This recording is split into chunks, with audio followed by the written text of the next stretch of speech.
Hello and welcome to GMT. Greece may have kept 11th hour hopes of a deal with its international creditors alive, but can the government now sell it to people back home? With the outline of an agreement to evade the country's latest immediate crisis now potentially in place, what realistically are the chances of getting any reforms through Parliament in Athens? Eurozone leaders have been reacting positively to the proposals of Prime Minister Alexis Tsipras, but there are some in his own party who aren't quite so keen. Let's go to our correspondent Christian Fraser, who joins us live now from Athens. Christian. Hello, Tim. Yes, well, no one here in Athens would mistake the promise of this deal as a new dawn.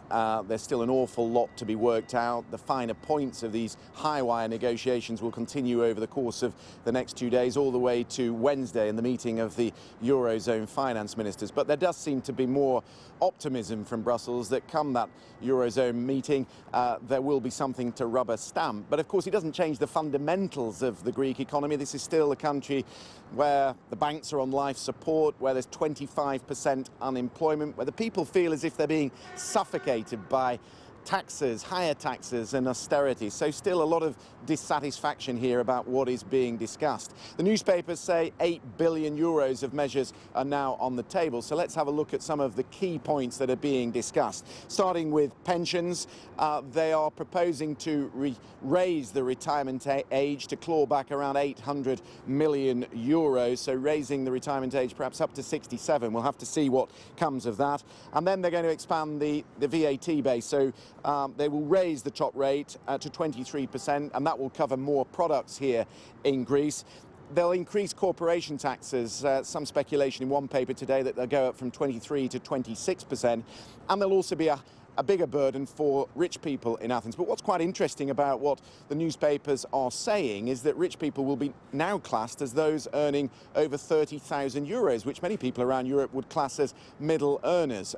There will be this sliding scale of higher taxes for people earning over that amount. So how will that go down with people who invest here in Greece? Well, let's find out, because George Tsarouchas is with us. He's the managing director of Dialectica, and you advise institutional investors. I've been saying over the course of the last 2 days that really the thing that's strangling Greece is the uncertainty of it all. So at the very least, you must be happy that there is now the prospect of a deal. Yes, I think that we need, there's no deal for the moment, to be honest.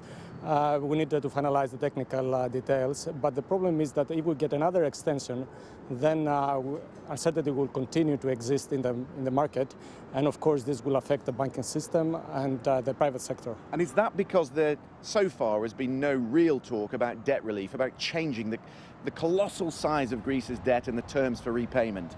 Yes, debt relief is an important issue, but the most important issue is the competitiveness of the economy, because definitely you can restructure the debt, but unless the private sector and the totally inefficient public sector becomes more competitive, then we will not see results.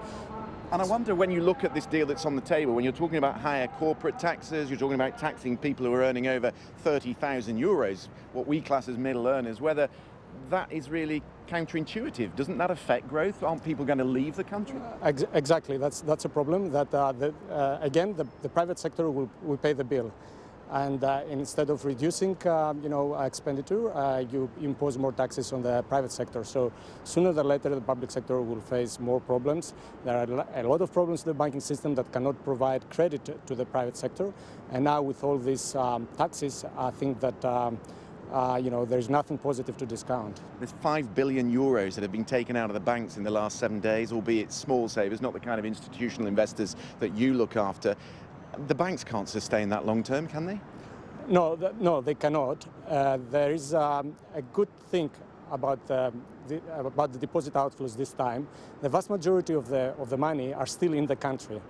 In 2012, 2011, the money left the country. Now there exists in the money. So if the situation stabilizes, then within a framework of let's say 6 to 8 months, they might return to the Greek banking system. Okay, and more emergency funding from the European Central Bank yesterday. George, for the moment, thank you very much. So the bank's still on life support.